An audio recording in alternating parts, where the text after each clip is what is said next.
What's up? This is Raymond Gerald Tabaki at kamusta? Okay? So bumabagyo ngayon, bagyong Luis ata. Okay? So mag-ingat-ingat dyan, lalo na yung mga nagko-commute. Okay? Mag-ingat-ingat talaga. So ito na naman guys, just another thought na gusto ko sana i-share sa inyo na baka makatulong sa business nyo. Okay? It's about making money online. Actually, bagong-bago lang to sa Pilipinas, itong konsepto ng making money online. Sa totoo lang matagal na siya, pero ngayon pa lang parang sumasabog na marami na nagre-research tungkol dito kasi it's really possible. Okay? Kailangan nyo lang aralin. So ito na naman guys, I hope this idea, itong mga ideas na ibibigay ko sa inyo, I really believe na itong mga to ay makakapagbigay sa inyo ng idea para tipong mag-job start or makapagsimula kayo sa business. Ba't ko ba ginagawa to? Kasi gusto ko makatulong sa inyo. Alam niyo yung 1% lang sa inyo, parang maalala nyo na, I hope na makatulong ako sa inyo. At saka, gusto ko kasi i-share itong idea ng making money online, okay? Na i-share sa buong Pilipinas, sa mga, lalo na sa mga Pilipino na talaga nahihirapan na sa kanilang trabaho, na tipong kapos na sa sahod, yung mga ganyan. Gusto ko ikalat, okay? Through this message, through video blogging, okay? Ganyan kaganda ang internet. And I hope talaga ma-appreciate nyo. So ito na naman guys, a topic lang naman na gusto ko sana i-share. It's about, sabihin natin, let's say, kapag merong objection sa ginagawa nyo, okay? Sabihin natin, you're selling products in the internet, okay? Katulad itong ginagawa ko, itong business ko. Actually, marami pa talaga silang negative dito.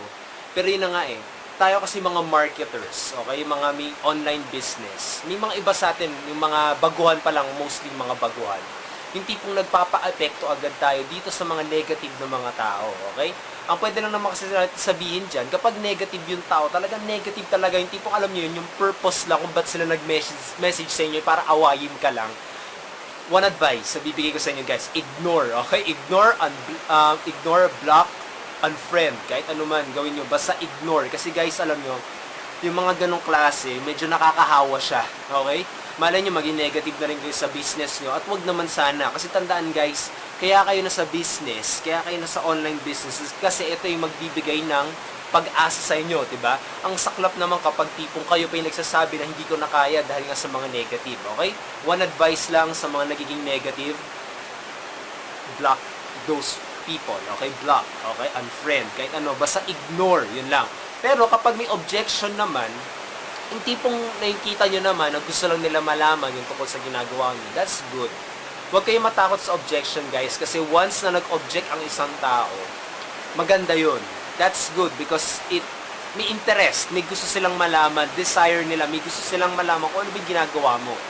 So, isang advice lang din na pwede ko ibigay sa inyo kapag ganyan is you have to dig deeper. Kailangan malaman nyo pa kung ano yung problema nung prospect nyo. Okay? So, yun yun. Sabihin natin, ask more question. Katulad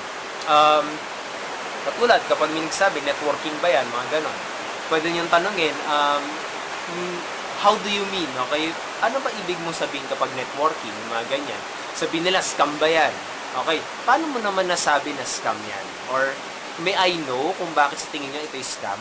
Okay, kailangan magtanong kayo, huwag kayong maging defensive. Ay, hindi to, legalities kami, may ganyan. Hindi. Guys, focus, okay? Focus. Ask questions, alamin nyo kung bakit sila nagtatanong ng ganon. So, kapag sabihin natin ganon, scam yan, yung mga ganyan eh. Pwede nyo sabihin, actually, nung nagsimula din ako dito, kala ko din talaga scam siya. Pero nung naisip ko din kasi, kapag nagpapaka-negative ako, wala rin mangyayari sa akin. Kasi kung ano man yung decision ko ngayon, di ba?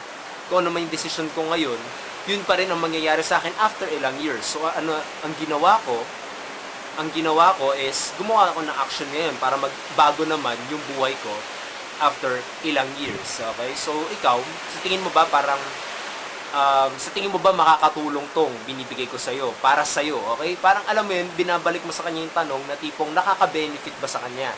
Kapag sinabi niya dito, hindi, I suggest you move on. Sabi niya, well, thank you for the interest.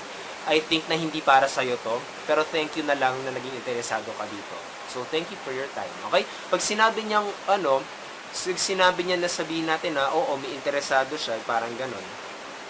Sabihin natin ganon, pwede mong sabihin na, okay, paano naman ito makakatulong sa'yo? Okay, so ganyan. Explain niya, kasi sabihin natin, ang baba talaga ng sahod ko ngayon, mga ganyan. Madalas yung mga sinasagot nila nakakatuwa nga eh. Ang sarap pakinggan yung mga problema nila. Tapos, alam mo yun, magiging advisor ka. Guys, huwag kayo maging negative sa pagiging selling, guys. Napakasarap ng pakiramdam na maging marketer na pagbebenta kasi nakikita mo yung mga problema ng mga tao. Okay? So yun lang, guys, you need to know you need to know what they're talking about. You need to know bakit sila nagtanong yun. So kapag sinaban nila yung problema nila, sabi mo, okay, so sa tingin ko talaga makakatulong to sa'yo. Okay? So may questions ka pa ba bago tayo mag-proceed? Mga ganyan. Tapos sabi nila, wala na. Okay, so I suggest that, okay, so eto, kung wala ka ng questions, sa tingin ko ready ka na magsimula dito. Tama ba? Yung mga ganong mga bagay, okay?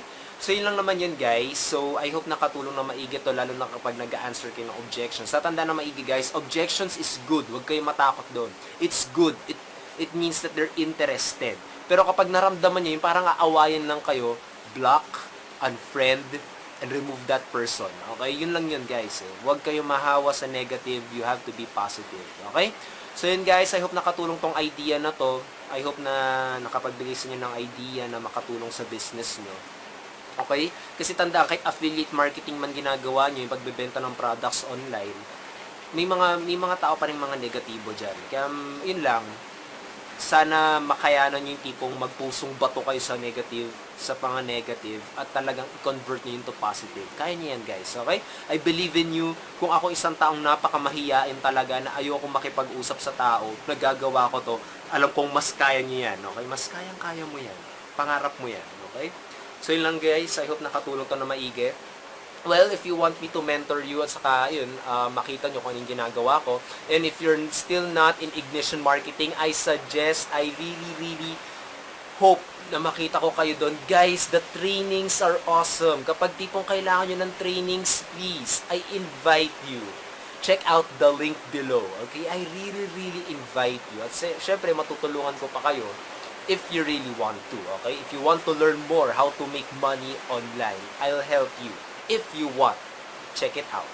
Check the link below. Okay? So yun lang naman yun, guys. Once again, you can also visit my blog, www.raymondgeraldtabaque.com. I hope that you click the like button, you leave your comments below, you share the content. I hope na tingnan natin, okay? Makapag-iwan din kayo ng comments below kung paano kayo nag-answer ng mga objections, okay? So yun lang, guys. Once again, this is Raymond Gerald Tabaque. Bumabagyo na ngayon. So please, mag-ingat talaga kayo, okay? So, ingat. God bless. Have a great day. Have an awesome day. Keep on learning, guys. And success will surely follow. Once again, this is Raymond Gerald Tabaque. At kita-kits ulit tayo sa next Tambayan video vlog. Okay? So, bye for now, guys. Have a great day.